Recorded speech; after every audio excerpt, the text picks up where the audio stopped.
அமுதமழை, இது ஆனந்தத்தின் அலை. உங்களுடன் இணைவது மலேசியாவிலிருந்து அன்பன் அருள் பிரகாஷ். இது உங்களுக்கான நேரம் எனும் நிகழ்ச்சியில் இனி ஒரு விதி செய்வோம் எனும் அங்கத்தில் இன்று நான் உங்களுடன் பகிர்ந்து கொள்ளப் போகும் தலைப்பு, இந்த ஒரு சிறிய கதைக்கு பின் நான் சொல்ல இருக்கிறேன். கதையை கேட்போமா? ஒரு மலை கிராமத்தில் செல்வாக்கு மிக்க ஒரு விவசாயி இருந்தார். அவருக்கு பணம் சம்பாதிப்பதில் மட்டுமே குறிக்கோள் இருந்தது. அவர் மலையின் சரிவில் இருந்த காட்டை அழித்து அங்கே தனது விவசாய நிலத்தை பெரிதாக்கி கொண்டார்.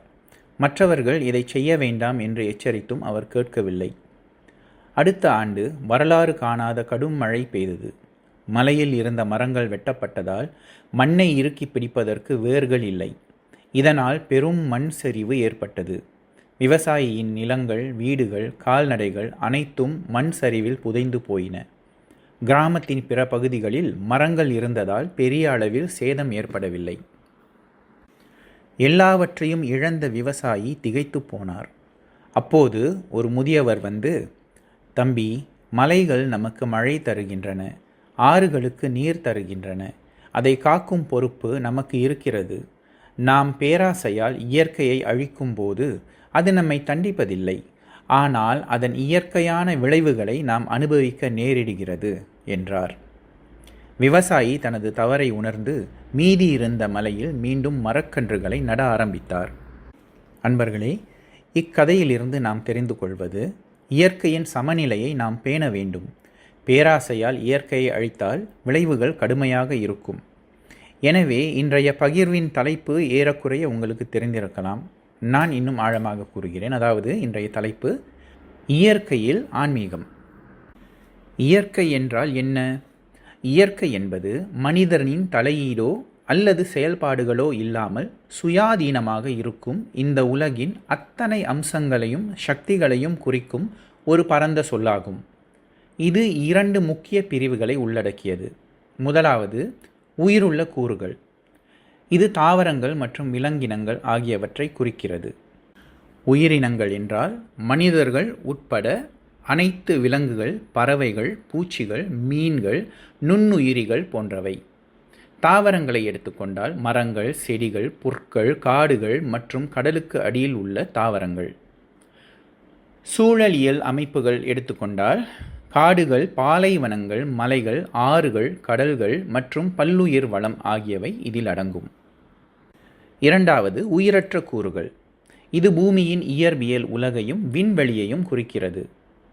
பூமி அமைப்புகள் என்று எடுத்துக்கொண்டால் மலைகள், பாறைகள், மண் நிலப்பரப்புகள் போன்றன. ஆறுகள், ஏரிகள், கடல்கள், பனிப்பாறைகள், மழை போன்றன நீரியல் அமைப்புகள். காற்று, வானிலை, மேகங்கள், காலநிலை மாற்றங்கள், சூரிய ஒளி போன்றன வளிமண்டலம். புவியீர்ப்பு, காந்தப்புலம், வேதியியல் செயல்முறைகள் போன்றன இயற்பியல் சக்திகள். சூரியன், சந்திரன், நட்சத்திரங்கள், கோள்கள் மற்றும் அண்டம் என்பவை விண்வெளியை சார்ந்தன. இயற்கை என்பது வெறும் விஷயங்களின் தொகுப்பு அல்ல, அது ஒரு தொடர்ச்சியான செயல்முறை. சுழற்சிகள், அதாவது தண்ணீர் சுழற்சி, கார்பன் சுழற்சி, பருவகால மாற்றங்கள். சமநிலை என்றால் உணவுச் சங்கிலி, சூழல் சமநிலை. மாற்றம் என்றால் பரிணாம வளர்ச்சி, இயற்கை சீற்றங்கள், அதாவது நிலநடுக்கம், எரிமலை வெடிப்பு, வெள்ளம் போன்றவை. சுருக்கமாக சொன்னால், மனிதனால் உருவாக்கப்படாத அல்லது கட்டுப்படுத்தப்படாத அனைத்துமே இயற்கையாகும். இது உயிர்களையும் உயிரற்ற பொருள்களையும் அவற்றை ஆளும் விதிகளையும் உள்ளடக்கிய ஒரு மகத்தான சக்தி. இயற்கை என்ன அவ்வளவு முக்கியமா என்று சிலர் கேட்கலாம். இயற்கையின் முக்கியத்துவத்தை நாம் ஆராய்வோம். ஆராய்ந்த பின் நமக்கு தெரியும் அது எவ்வளவு முக்கியம் என்று. இயற்கை என்பது உயிர் வாழ்வுக்கு அடிப்படை. இயற்கையின்றி எந்த ஒரு உயிரினமும் வாழ முடியாது. இயற்கை சுத்தமான காற்றை கொடுக்கிறது. மரங்களும் தாவரங்களும் காற்றில் உள்ள கரிமல வாயுவை உறிஞ்சி நாம் சுவாசிப்பதற்கு தேவையான பிராணவாயுவை வெளியிடுகின்றன. சுத்தமான நீரை ஏரிகள், ஆறுகள் மற்றும் மழை நீர் ஆகியவை குடிநீர், விவசாயம் மற்றும் தொழில்களுக்கு தேவையான நீரை வழங்குகின்றன. நாம் உண்ணும் அனைத்து உணவுப் பொருட்களும், அதாவது விவசாயம் போன்றன, அடிப்படை இயற்கையே. செழிப்பான மண் மற்றும் நீர்வளம்தான் விவசாயத்திற்கு அவசியம். இவற்றின் மூலம் மனிதர்களாகிய நாம் உணவை பெறுகிறோம். சூழல் சமநிலை மற்றும் காலநிலை கட்டுப்பாட்டை இயற்கை சரியாக அமைக்கிறது. அதாவது பூமியின் செயல்பாட்டை சீராக வைத்திருப்பதில் இயற்கைக்கு முக்கிய பங்குண்டு. காடுகள் மற்றும் கடல்கள் வெளிமண்டலத்தில் உள்ள கரிமல வாயு அளவை கட்டுப்படுத்தி புவி வெப்பமயமாதலை குறைக்க உதவுகின்றன. பல மில்லியன் வகையான தாவரங்கள், விலங்குகள் மற்றும் நுண்ணுயிரிகள் அனைத்தும் ஒன்றோடொன்று சார்ந்து வாழ்ந்து உலகத்தின் ஆரோக்கியத்தை உறுதி செய்கின்றன. சதுப்பு நிலங்கள் வெள்ளத்தை கட்டுப்படுத்துகின்றன. காடுகள் மண் அரிப்பை தடுக்கின்றன. பவளப்பாறைகள் கடலோர பகுதிகளை அலைகளின் தாக்கத்திலிருந்து பாதுகாக்கின்றன. இயற்கை மனித குலத்தின் பொருளாதாரத்திற்கும் ஆரோக்கியத்திற்கும் ஒரு மிகப்பெரிய களஞ்சியமாகும். விவசாயம், சுற்றுலா, மீன்வளம், மரம் மற்றும் தாதுக்கள் போன்ற பல தொழில்கள் நேரடியாக இயற்கை வளங்களை சார்ந்துள்ளன. இவை பொருளாதார ரீதியாக பெரும் பங்கை வகிக்கின்றன. பல அரிய மற்றும் இன்றியமையாத மருந்துகளின் மூலப்பொருள்கள் தாவரங்கள் மற்றும் விலங்குகளில் இருந்துதான் எடுக்கப்படுகின்றன. இதன் மூலம் மருத்துவமும் இயற்கையை சார்ந்தே அமைந்துள்ளது. மன ஆரோக்கியம் மற்றும் நல்வாழ்வு. இயற்கை மனிதர்களின் உணர்ச்சி பூர்வமான மற்றும் உளவியல் ஆரோக்கியத்தில் பெரும் தாக்கத்தை ஏற்படுத்துகிறது. பசுமையான இடங்கள், பூங்காக்கள் மற்றும் இயற்கை காட்சிகள் மன அழுத்தத்தை குறைத்து அமைதியையும் மகிழ்ச்சியையும் அளிக்கின்றன. நடைப்பயணம், மலையேற்றம் போன்ற செயல்களுக்கு ஊக்கமளித்து உடலை ஆரோக்கியமாக வைக்க உதவுகிறது இயற்கை. மனிதர்கள் இயற்கையின் ஓர் அங்கம், அதன் ஆண்டவர் அல்லர். நாம் இயற்கையை சார்ந்து வாழ்கிறோமே தவிர இயற்கையை நம்மை சார்ந்து வாழ வைக்க முடியாது. எனவே இயற்கை வளங்களை பாதுகாப்பதும் பேணி காப்பதும் நம் ஒவ்வொருவரின் மிக முக்கியமான கடமையாகும். இயற்கையை பாதுகாக்க நாம் அன்றாட வாழ்வில் செய்ய வேண்டியவை முதல் சமூக அளவில் செய்ய வேண்டியவை வரை நிறைய வழிமுறைகள் உள்ளன. மிக முக்கியமான சில வழிமுறைகளை இங்கே பார்க்கலாம். முதலில் நீரை எப்படி பாதுகாத்தல் என்பதை கவனிக்கலாம். சிக்கனமான பயன்பாடு, அதாவது பல் துலக்கும் போதோ அல்லது பாத்திரம் கழுவும் போதோ குழாயை அடைத்து வைப்பது. பிறகு குளிக்கும் பொழுது வாளியில் வைத்து நீரை சேகரித்து குளிப்பது.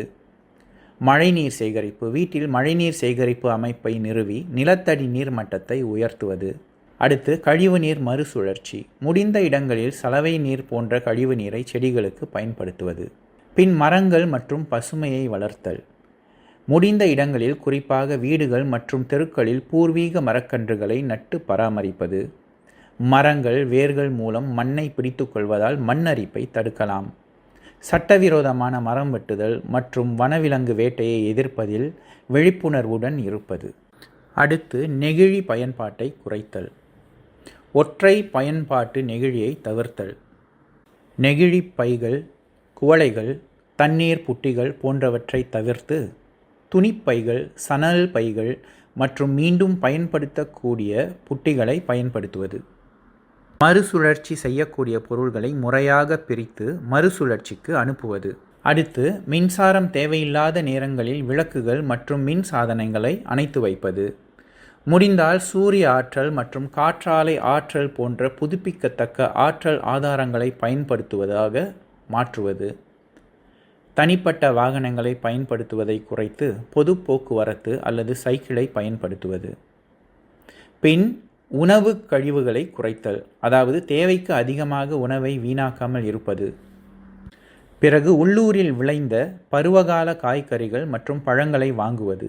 இது போக்குவரத்தால் ஏற்படும் கரிமல வாயு மாசுபாட்டை குறைக்கும். அடுத்து சுற்றுச்சூழலை மாசுபடுத்தாமல் தவிர்க்கும் வழிகளை பார்க்கலாம். விவசாயத்தில் மற்றும் வீட்டுத் தோட்டங்களில் ரசாயன உரங்கள் மற்றும் பூச்சிக்கொல்லிகளுக்கு பதிலாக இயற்கை உரங்களை பயன்படுத்துவது. குப்பைகளை நீர்நிலைகளிலும் தெருக்களிலும் போடாமல் முறையாக குப்பை தொட்டிகளில் சேர்ப்பது. அடுத்து முக்கியமாக விழிப்புணர்வு மற்றும் கல்வி. இயற்கை பாதுகாப்பு பற்றிய அறிவை குடும்ப உறுப்பினர்களுக்கும் நண்பர்களுக்கும் அடுத்த தலைமுறையினருக்கும் கற்றுத் தருவது. அரசாங்க திட்டங்களில் பங்கேற்கலாம். பொதுவாக சுற்றுச்சூழல் பாதுகாப்புக்கான அரசாங்க மற்றும் தன்னார்வ தொண்டு நிறுவனங்களின் முயற்சிகளை ஆதரிப்பதன் மூலமாக. இயற்கையை பாதுகாப்பது என்பது ஒரு மாபெரும் தியாகம் அல்ல. அது நம்முடைய அன்றாட வாழ்வில் சிறிய ஆனால் முக்கியமான மாற்றங்களை கொண்டு வருவதன் மூலம் சாத்தியமாகும். ஒவ்வொரு தனிநபரின் பொறுப்பான நடவடிக்கையும் ஒரு பெரிய மாற்றத்தை உருவாக்குவோம். இதனையே நாமும் நம்புவோம். நண்பர்களே, அடுத்து நம் பகிர்வின் மையத்திற்கு வந்துவிட்டோம். அதாவது இயற்கையில் ஆன்மீகம். இயற்கையை வெறும் இயற்பியல் நிகழ்வுகளின் தொகுப்பாக பார்க்காமல் அதை ஒரு சக்தி வடிவமாகவும் கடவுளின் வெளிப்பாடாகவும் காணும் பார்வையே இயற்கையில் ஆன்மீகம் எனப்படுகிறது. இயற்கையே இறைவனின் வடிவம் என்று நம்பப்படுகிறது. இந்திய மற்றும் பல பூர்வக்குடி கலாச்சாரங்களில் இயற்கையானது கடவுளாகவே பார்க்கப்படுகிறது. குறிப்பாக பஞ்சபூதங்கள், நிலம், நீர், நெருப்பு, காற்று மற்றும் ஆகாயம் ஆகிய 5 பூதங்களும் பிரபஞ்சத்தின் அடிப்படை சக்திகளாகவும் கடவுளின் வடிவங்களாகவும் கருதப்படுகின்றன. இவை ஒவ்வொன்றும் உடலிலும் உலகிலும் உள்ள தெய்வீக இருப்பை குறிக்கின்றன. மரம் மற்றும் மலை வழிபாடு. பாரத நாட்டில் பல மரங்கள், அதாவது வேம்பு, அரசமரம் போன்றவை தெய்வத்தன்மை கொண்டதாக வழிபடப்படுகின்றன. மலைகள், உதாரணமாக திருவண்ணாமலை, இமயமலை போன்றவை இறைவனின் இருப்பிடமாக கருதப்படுகின்றன. ஆறு மற்றும் கடல், அதாவது ஆறுகள் என்றால் கங்கை, காவிரி தாயாகவும் புனித நீராகவும் வணங்கப்படுகின்றன. கடலும் அதன் சக்தியும் கூட தெய்வீகமாக பார்க்கப்படுகிறது. இயற்கை தியானத்திற்கும் அமைதிக்கும் களமாகவும் திகழ்கிறது. ஆன்மீக அனுபவங்கள் பெரும்பாலும் இயற்கையின் நடுவில்தான் சிறப்பாக நிகழ்கின்றன. வனங்கள், மலை உச்சிகள் அல்லது கடற்கரைகள் ஆகியவை நம் மனம் அமைதியடையவும் உலகியல் இரைச்சலில் இருந்து விடுபடவும் உதவுகின்றன.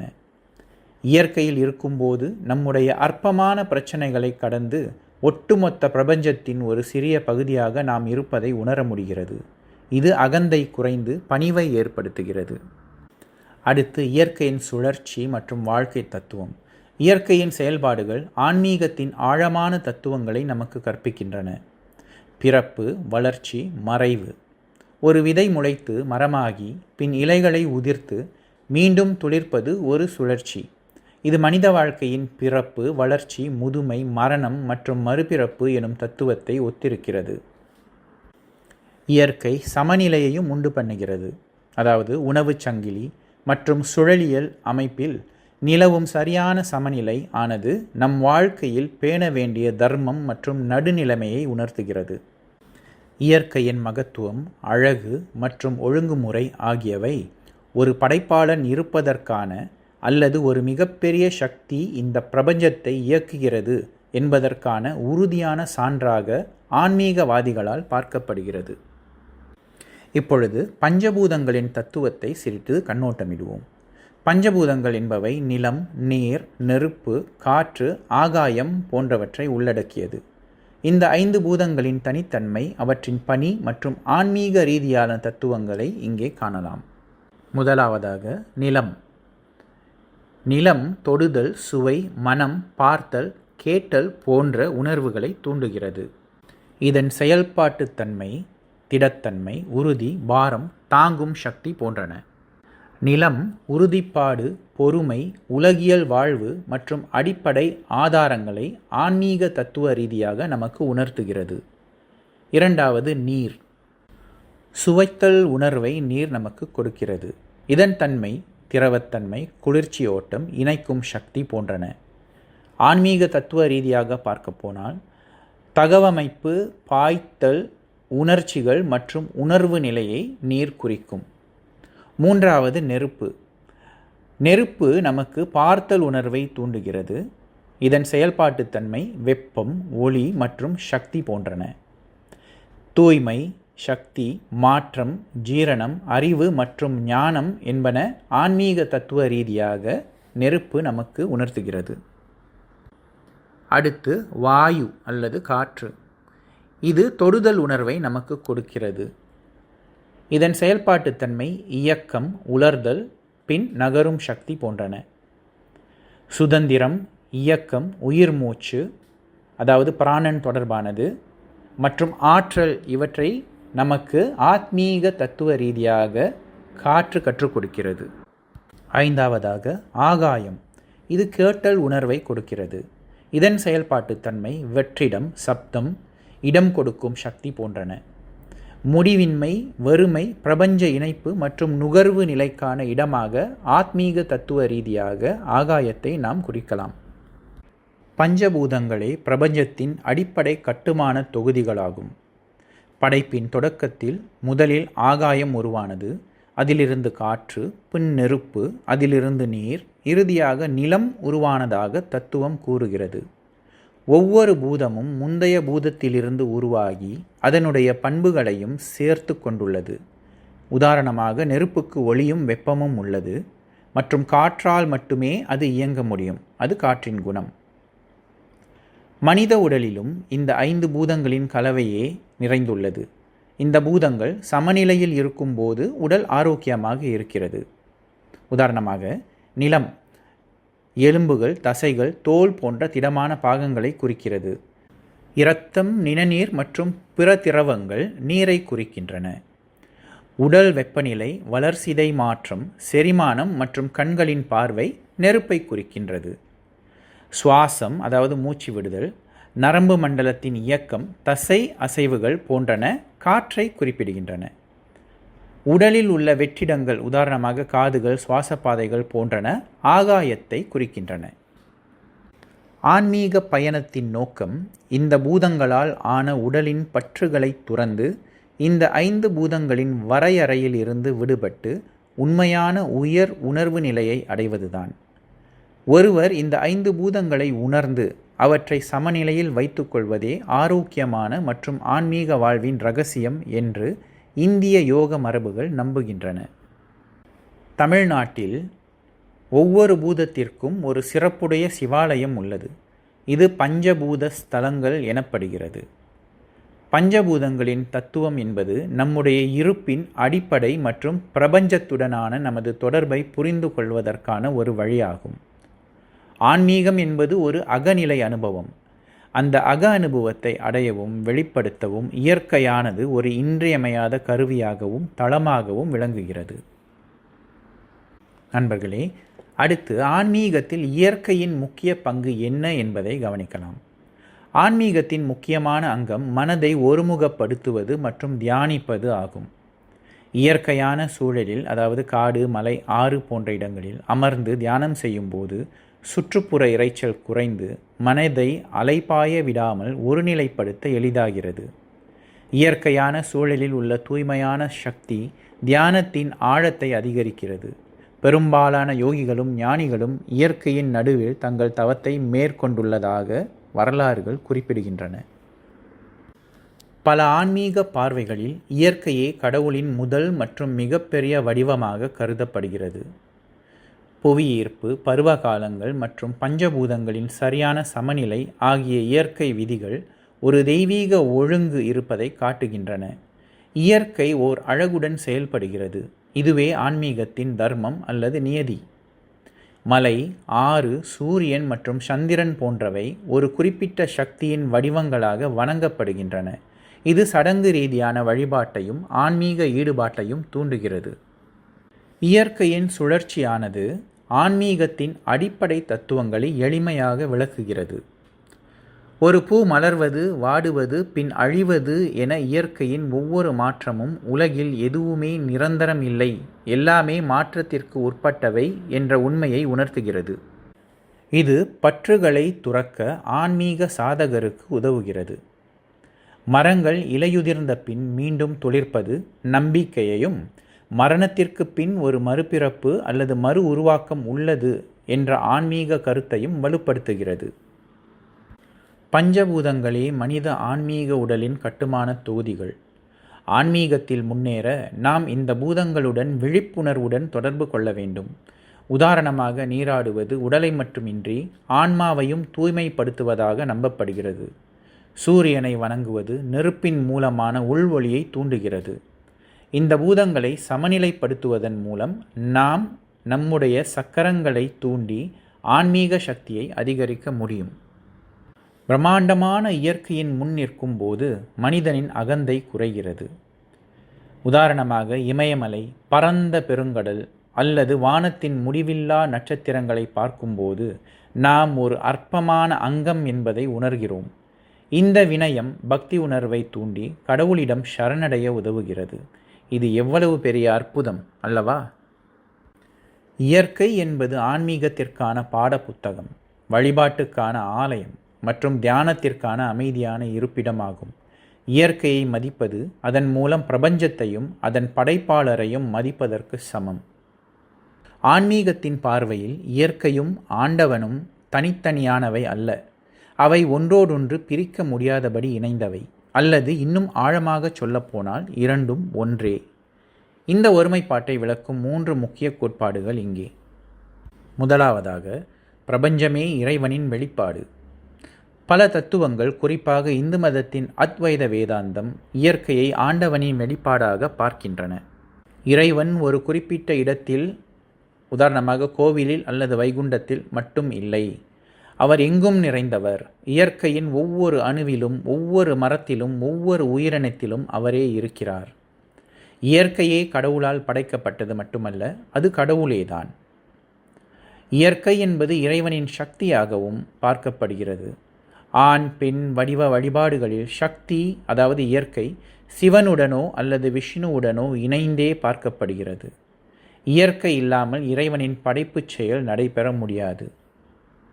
இரண்டாவது, பஞ்சபூதங்களும் இறைவனும். முன் விவாதித்தபடி 5 பூதங்களே, அதாவது நிலம், நீர், நெருப்பு, காற்று, ஆகாயம், பிரபஞ்சத்தை உருவாக்கின. ஒவ்வொரு பூதமும் ஒரு குறிப்பிட்ட தெய்வத்துடன் அல்லது இறைவனின் அம்சத்துடன் தொடர்புடையது. உதாரணமாக சிவனின் பஞ்சபூத ஸ்தலங்கள். இதன் மூலம் இறைவன் அனைத்து அடிப்படை இயற்கை சக்திகளின் மீது ஆதிக்கம் செலுத்துபவராக மட்டுமல்லாமல் அதன் சக்தியாகவே விளங்குகிறார். இயற்கை உருவாக்குதல், அதாவது சிருஷ்டி, பாதுகாத்தல், அதாவது ஸ்திதி, அழித்தல், அதாவது சங்காரம் ஆகிய சுழற்சிகளுக்கு உட்பட்டது. இந்த சுழற்சிகள் அனைத்தும் இறைவனின் 3 முக்கிய பணிகளாக, அதாவது பிரம்மம், விஷ்ணு, சிவன் என பார்க்கப்படுகின்றன. இயற்கை அழிவது கூட அடுத்த படைப்புக்கான ஒரு இறைச்செயலாக கருதப்படுகிறது. மூன்றாவது, ஆன்மீக அறிவை பெறுவதற்கான கருவி. ஆண்டவனை புரிந்து கொள்வது என்பது இந்த இயற்கையின் பிரம்மாண்டமான ஒழுங்கை கண்டு புரிந்து கொள்வதுதான். ஒரு சிறிய தாவரத்தின் இலைகள் முதல் மிகப்பெரிய விண்மீன் திரள்கள் வரை காணப்படும் துல்லியமான ஒழுங்கு மற்றும் விதிகள்தான் இயற்கைக்கு பின்னால் ஒரு மிகப்பெரிய சக்தியோ அறிவோ செயல்படுகிறது என்பதை காட்டுகிறது. இந்த அறிவை, அதாவது ஞானத்தை அடைவதே ஆன்மீகம். பண்டைய முனிவர்களும் சித்தர்களும் மலைகளும் காடுகளும் நதிக்கரைகளுமே கோவில்களாக கொண்டனர். ஏனெனில் அங்கு எவ்வித மனித தலையீடும் இல்லாமல் இறைவனின் தூய்மையான வடிவம் இயற்கையாக வெளிப்படுவதை காண முடிந்தது.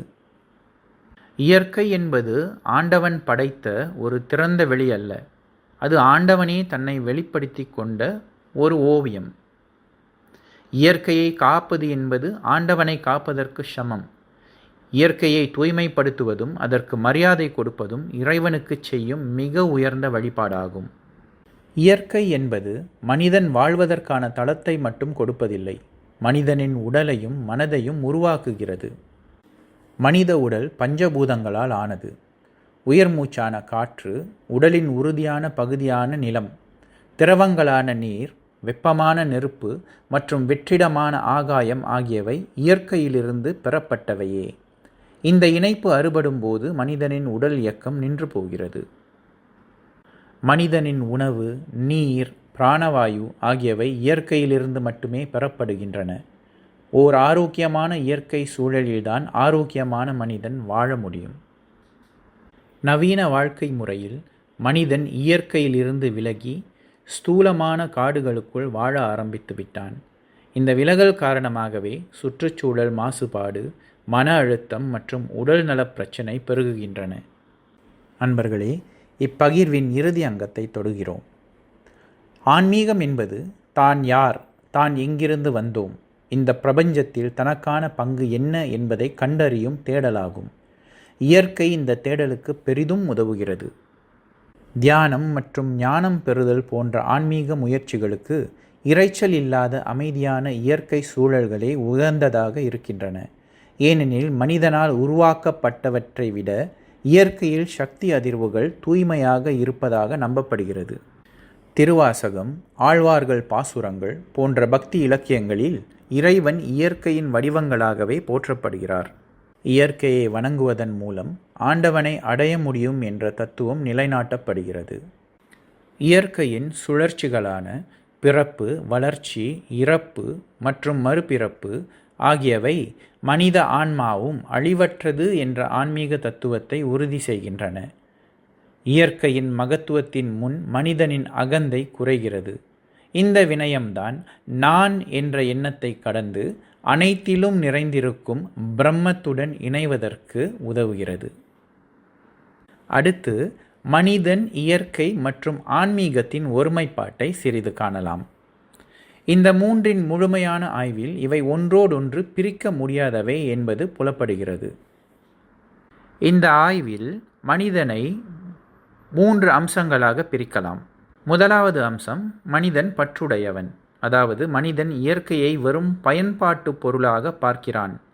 இதன் விளைவு இயற்கையை சுரண்டுதல், சுற்றுச்சூழல் சீர்கேடுகள் அதிகரித்தல், மன அமைதியின்மை போன்றன. இரண்டாவது அம்சம் பங்காளன், அதாவது மனிதன் இயற்கையின் ஒரு பங்காளன் என்று உணர்கிறான். இதன் விளைவு இயற்கையோடு இணைந்து வாழ்வது, வளங்களை பாதுகாப்பது, மகிழ்ச்சி போன்ற தன்மைகளை கொடுப்பது. அடுத்து தெய்வீகம். இயற்கையே இறைவன் என்று உணர்கிறான் மனிதன். இது ஆன்மீகத்தின் உச்சம். இதன் விளைவு அனைத்து உயிர்களிடத்தும் அன்பு, தன்னலமற்ற சேவை, முக்தி போன்றவற்றை மனிதன் காண்பிக்கிறான். ஒரு மனிதன் ஆன்மீகத்தில் முன்னேற வேண்டுமானால் அவன் இயற்கையை பாதுகாத்து மதிக்க கற்றுக்கொள்ள வேண்டும். இயற்கையை அழிப்பது என்பது தன்னைத்தானே அழிப்பதற்கு சமம். ஏனெனில் நாம் அனைவரும் ஒரே பிரபஞ்ச ஆற்றலின் வெளிப்பாடுகளே. காடு, கடல், மற்ற உயிரினங்கள் என அனைத்திலும் உள்ள அதே சக்தியே எனக்குள்ளும் இருக்கிறது என்ற உண்மையை மனிதன் உணர வேண்டும். கடவுள் அல்லது உயர் சக்தி என்பது எல்லையற்றது. அதை சிலைகள், சடங்குகள் அல்லது மத நூல்கள் மூலமாக மட்டுமல்லாமல் நாம் வாழும் இயற்கையின் மூலம் எளிதாகவும் ஆழமாகவும் உணர முடியும் என்று தத்துவங்கள் கூறுகின்றன.